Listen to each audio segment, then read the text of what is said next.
10 mga nakatagong misteryo tungkol sa World War I. Welcome sa Arvin Polo TV. Ang World War I, o kilala rin bilang unang digmaang pandaigdig, ay isang pandaigdigang labanan na naganap mula 1914 hanggang 1918. Sangkot dito ang Allied Powers na kinabibilangan ng France, Britain, Russia at kalaunan ay ang United States laban sa Central Powers na kinabibilangan naman ng Germany, Austria-Hungary, Ottoman Empire at Bulgaria. Ngunit ang digmaan pa lang ito ay nababalot din ng iba't ibang mga misteryo na nagdulot ng mga interesting facts tungkol sa panahong ito. Pero ano pa kaya ang mga bagay na hindi natin alam tungkol sa World War I?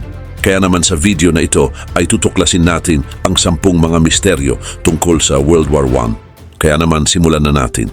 Number 1, The Lost Battalion. Ang The Lost Battalion ay isa sa mga pinakakapana-panabik na kwento tungkol sa World War I. Dahil noong October 1918 sa kagubatan ng Argonne sa France ay isang grupo ng mga American soldiers na may humigit kumulang 550 katao ang naipit sa likod ng lines ng mga kaaway. Sa loob ng 5 araw, ang batalyon na pinamumunuan ni Major Charles W. Whittlesey ay nagtiis ng gutom, pagkaubos ng bala at walang tigil na pag-atake mula sa mga Germans. At mukhang wala ng pag-asa ang kanilang kalagayan, pero ang kanilang tapang at determinasyon ang nagpatuloy sa kanila hanggang sa sila ay nailigtas. Samantala, naging misteryo ang The Lost Battalion dahil sa ilang dahilan. Una, ang kanilang eksaktong lokasyon ay hindi alam ng kanilang mga kakampi. Bagaman nasa gitna sila ng kagubatan ng Argonne, ay hindi tiyak ang kanilang lugar. Dahil dito ay nagkaroon ng kalituhan at problema sa communication. Pangalawa, kulang sila sa tulong mula sa kanilang mga kakampi. Kahit na sinubukan ng mga American at French soldiers na makipag-ugnayan sa batalyon, ay madalas na hindi ito nagtagumpay dahil sa mahigpit na depensa ng mga Germans. Ngunit sa kabila ng lahat ng ito ay nagpakita ng matinding tapang ang The Lost Battalion. Si Major Whittlesey at ang kanyang mga tauhan ay patuloy na lumaban kahit na napapaligiran at walang sapat na supply. Ang kanilang komunikasyon sa labas ng kagubatan ay limitado, pero sa pamamagitan ng mga kalapati ay nakapagpadala sila ng mga mensahe para humingi ng tulong. At ang pinakakilalang kalapati na si Cher Ami ay nagdala ng mensahe na humantong sa kanilang pagkakaligtas. At kahit sugatan ay nagawang makarating ni Cher Ami sa base ng mga Amerikano at maghatid ng mensahe na naglalaman ng exact location nila. Gayon din, ang kabayanihan ng The Lost Battalion ay naging simbolo ng tapang at sakripisyo. Sa kabila ng kanilang matinding kalagayan ay hindi sila sumuko.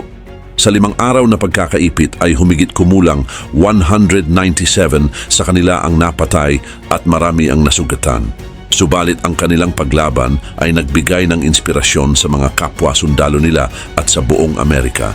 Number 2, The Death of the Red Baron. Ang kamatayan ni Manfred von Richthofen, o kilala bilang Red Baron, ay isa sa mga pinakatanyag na misteryo ng World War I. Noong April 21, 1918, ang Red Baron na isang German pilot na may higit sa 80 victories ay napatay habang lumilipad sa itaas ng Morlancourt Ridge malapit sa Vaux-sur-Somme sa France. Maraming nagtanong at nagsaliksik kung sino talaga ang nakapatay sa kanya. Samantala, si Manfred von Richthofen ay ipinanganak noong ika-2 ng Mayo, 1892. Nagsimula siya sa militar bilang isang knight bago maging piloto sa Air Force ng Germany. Sa kanyang pulang eroplano na isang Fokker Dr. I, siya ay nakilala bilang Red Baron at naging bantog sa digmaan. Ang kanyang husay sa paglipad ay kinatatakutan ng kanyang mga kalaban, ngunit hinahangaan naman ng kanyang mga kasamahan. Subalit, noong araw ng kanyang kamatayan, si Richthofen ay nakikipaglaban sa mga eroplano ng Allied Forces. Habang hinahabol niya ang isang Sopwith Camel na pinapalipad ni Lieutenant Wilfrid Whoop May ng Royal Air Force, RAF. Siya naman ay hinahabol ni Captain Arthur Roy Brown, na isa pang piloto ng RAF. Ayon sa official report, si Brown ang nakatama kay Richthofen na naging dahilan ng kanyang pagbagsak. Pero may iba pang teorya tungkol sa nangyari.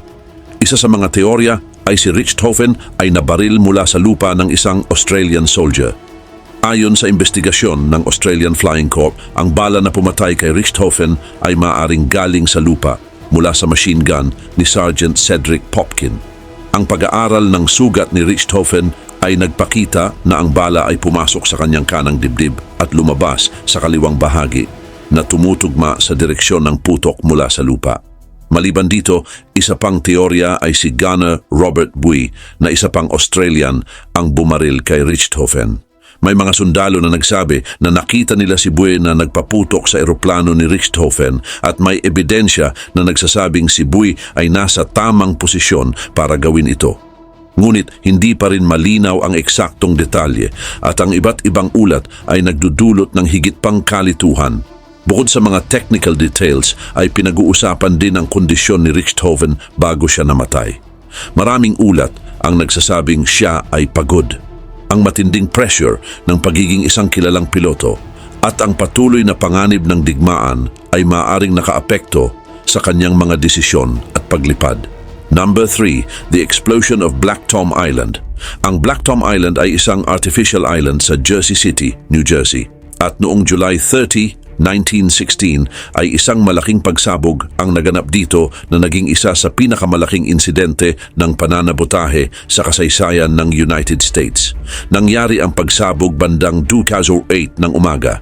Nagsimula ito sa isang sunog na tumama sa mga barrel ng ammunisyon na nagdulot ng napakalakas na pagsabog. Halos 2 million pounds ng mga bala at dinamita ang sumabog. Narinig ang pagsabog hanggang Philadelphia at nabasag ang mga bintana sa Times Square, New York.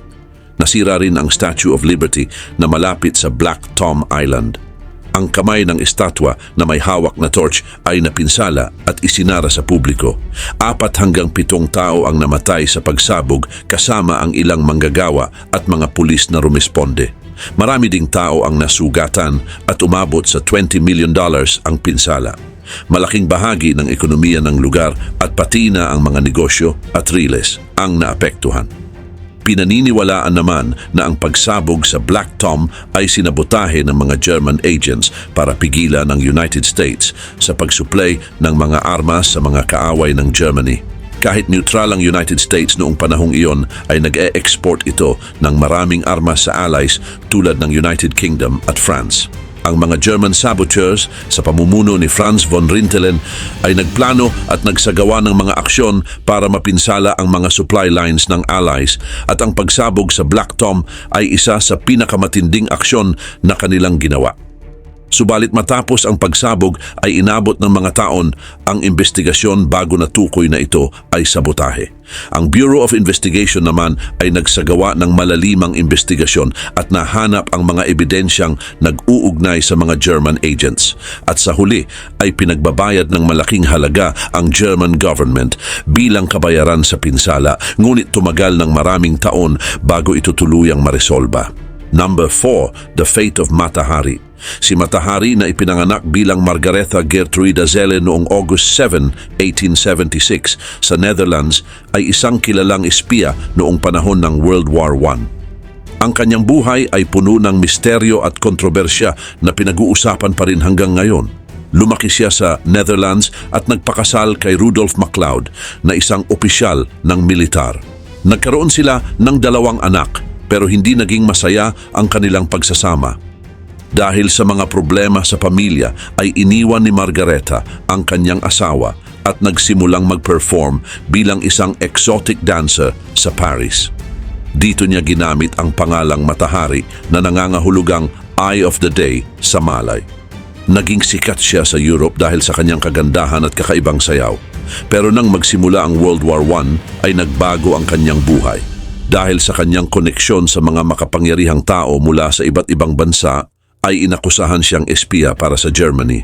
Ayon sa mga balita ay kumukuha umano siya ng impormasyon mula sa mga opisyal ng militar at ibinibigay ito sa Germany kapalit ng pera. Kaugnay nito, noong 1917 ay inaresto siya ng mga French at inakusahan ng paniniktik na nagdulot daw ng pagkamatay ng maraming French soldiers. Ang kanyang paglilitis ay puno ng kontrobersya. Maraming naniniwala na siya ay ginawang halimbawa ng mga French para takutin ang iba pang posibleng espiya.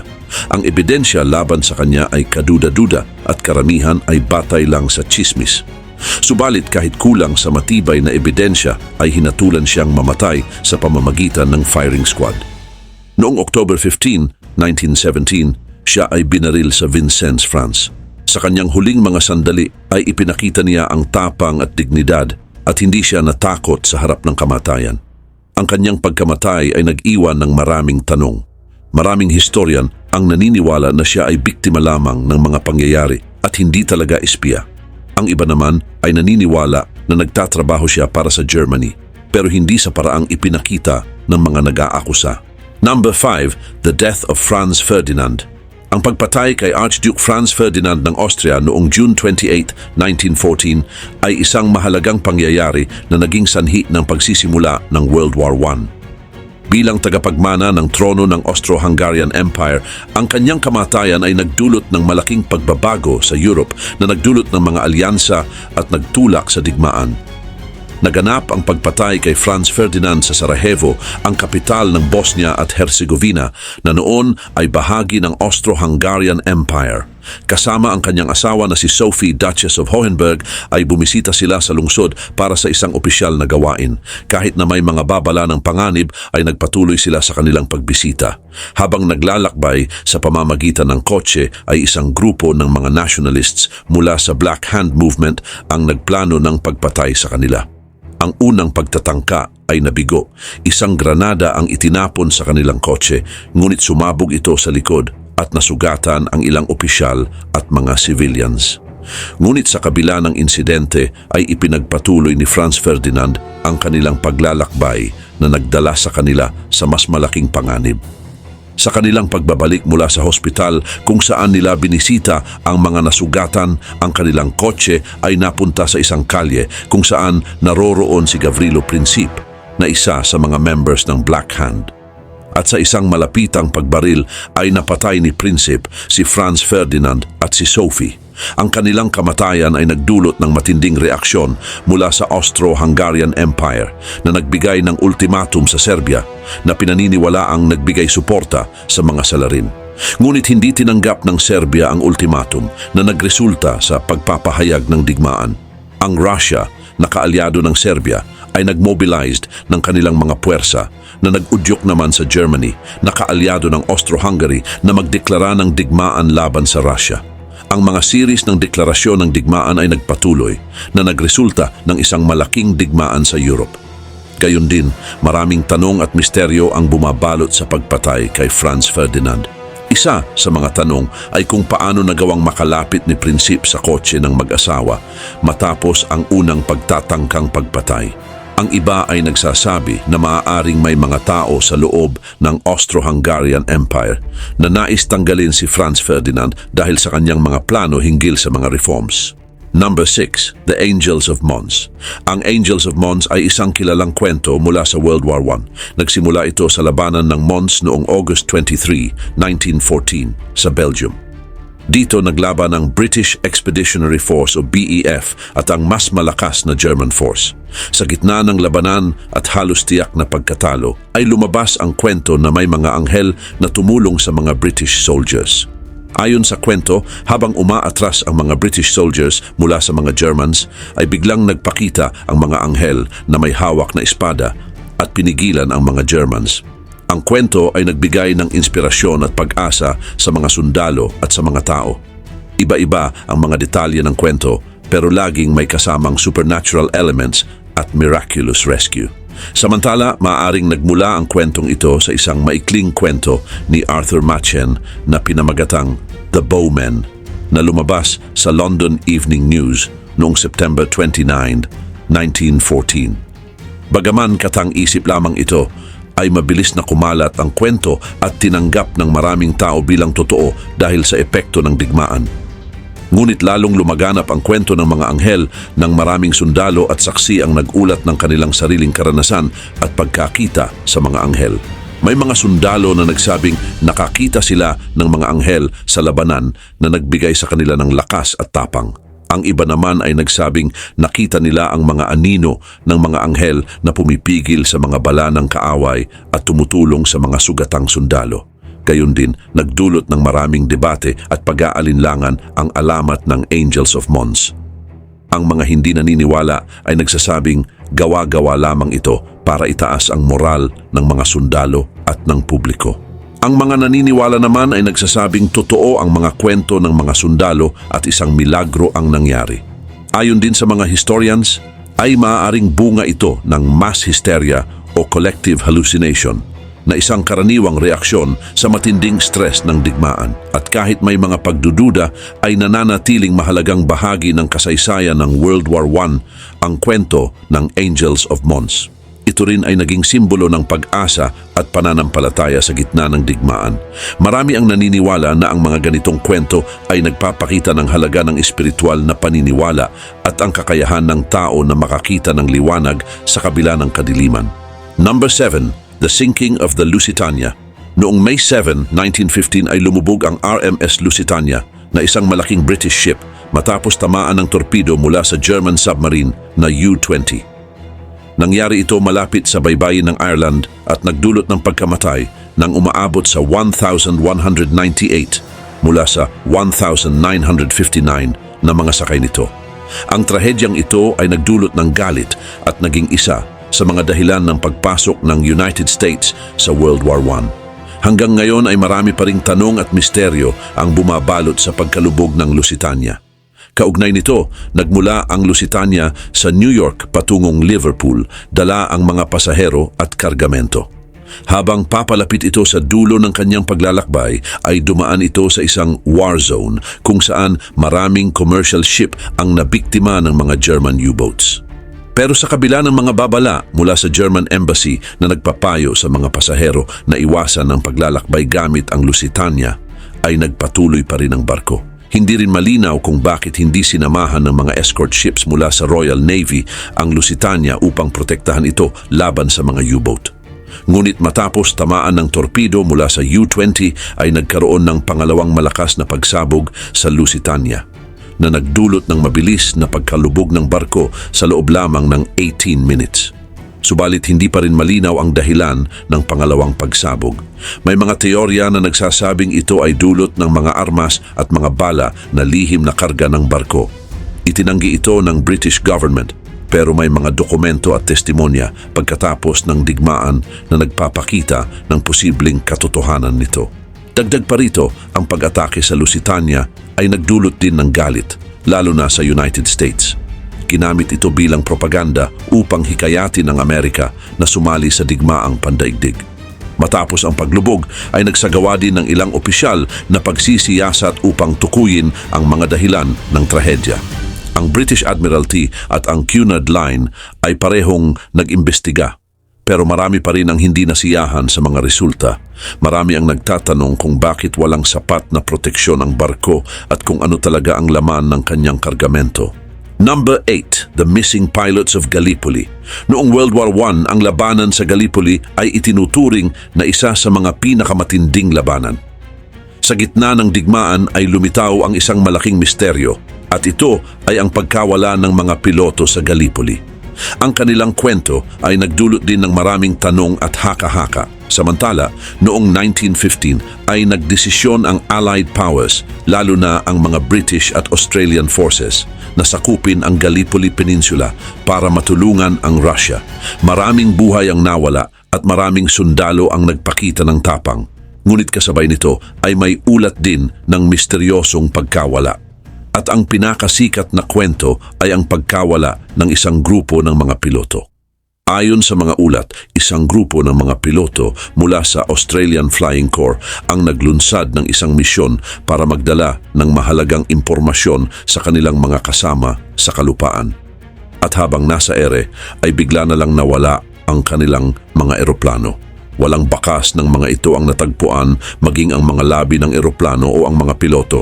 Agad rin itong nagdulot ng maraming usapan at tanong sa mga sundalo at officials ng Allied Powers. Kaugnay nito, may mga nagsasabing baka nahuli at pinatay ng mga Turkish forces ang mga piloto pero walang ebidensya na magpapatunay dito. Mayroon ding naniniwala na baka naligaw ang mga piloto dahil sa masamang panahon at napilitang maglanding sa malalayong lugar kaya hindi na sila natagpuan. Subalit may isa pang teorya na nagsasabing baka kinuha sila ng kakaibang puwersa gaya ng UFO. May ilang sundalo ang nagsabi na may nakita silang kakaibang mga ilaw sa kalangitan noong araw na nawala ang mga piloto. Bagamat parang kwento lang ito, ay may mga researchers at historians pa rin ang patuloy na nagsasagawa ng investigasyon upang alamin ang totoong dahilan ng pagkawala ng mga ito. Pero kahit na may mga bagong technology at pamamaraan sa pagsisiyasat, ay nananatili pa ring palaisipan ng pagkawala ng mga piloto. Isa sa mga problema sa paglutas ng misteryo ay ang kawalan ng konkretong ebidensya. Dahil walang mga natagpo ang wreckage ng eroplano at wala ring mga labi ng piloto. Number 9, The Zeppelin Mysteries. Noong World War I, ang mga Zeppelin ay malalaking airship na ginawa ni Count Ferdinand von Zeppelin ng Germany. Ang mga ito ay ginamit ng Germany para sa iba't ibang layunin tulad ng pagsisiyasat mula sa himpapawid, pagbomba at propaganda. Sa kabila ng mga ito ay marami pa ring misteryo at kontrobersya ang bumabalot sa mga Zeppelin hanggang ngayon. Samantala, isa sa mga pangunahing misteryo ay ang biglaang pagkawala ng ilang Zeppelin sa panahon ng digmaan. May mga ulat na nagsasabing may mga Zeppelin na bigla na lang nawala habang nasa misyon, na walang iniwang bakas o palatandaan kung ano ang nangyari. Ito ay nagdulot ng iba't ibang haka-haka mula sa mga technical problems, pag-atake ng kaaway, hanggang sa mga supernatural events. Halimbawa, ang pagkawala ng LZ-54 o Zeppelin L-19 noong 1916 ay nagdulot ng maraming tanong. Ayon sa mga nakaligtas, ay nagkaroon ng problema sa makina ang airship, pero hindi pa rin malinaw kung ano talaga ang nangyari. Gayun din, ang paggamit ng Zeppelin bilang pambomba ay isa ring kontrobersyal na aspeto.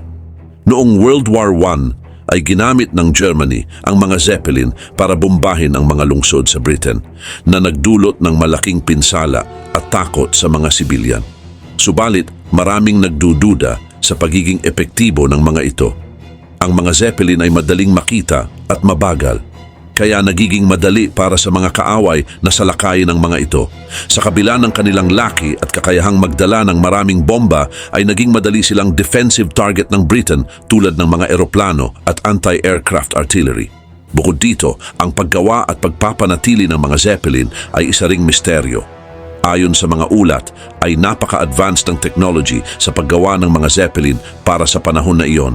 Maraming nagtataka kung paano nagawa ng Germany na makagawa ng ganitong mga airship.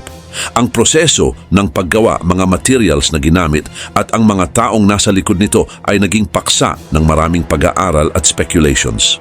Number 10, The Poison Gas Mysteries.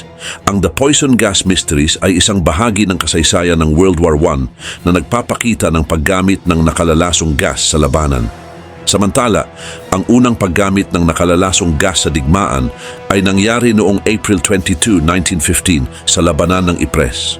Ang mga Germans ay nagpalabas ng chlorine gas na nagdulot ng matinding pinsala sa mga sundalong kaaway. Dahil sa tagumpay ng paggamit ng chlorine, ay mabilis na nagdevelop ang iba't ibang uri ng gas tulad ng phosgene at mustard gas. Ang phosgene ay mas mapanganib dahil nagdudulot ito ng malubhang problema sa paghinga. Ang mustard gas naman ay kilala sa pagdulot ng severe blisters sa balat at mata na minsan pa nga ay nagre-resulta sa pagkabulag. Maliban dito, ang pagpapalabas ng gas ay isang teknikal na hamon noong panahong iyon. Karaniwang ginagamit ang mga cylinder na puno ng gas at inilalagay sa mga trenches. Binubuksan ang mga cylinder kapag ang hangin ay papunta sa direksyon ng kaaway. Ngunit minsan ay nagbabago ang hangin na nagdudulot ng pag-atake sa sariling mga sundalo. Sa paglipas ng panahon, ang technology ng pagpapalabas ng gas ay umunlad, kasama na ang paggamit ng mga artillery shell na may gas na mas tumpak at ligtas gamitin. Subalit, ang mga nakalalasong gas ay nagdulot din ng takot at trauma sa mga sundalo at sibilyan. Bukod sa pisikal na epekto tulad ng pagkasunog at pagkabulag, ay nagdulot din ito ng matinding stress at pagkahilo sa mga sundalo. Marami sa kanila ang nagkaroon ng mga pangmatagalang sakit na may kinalaman sa paghinga at balat. Ang mga sibilyan na malapit na lugar ng mga labanan ay hindi rin ligtas at madalas na naapektuhan.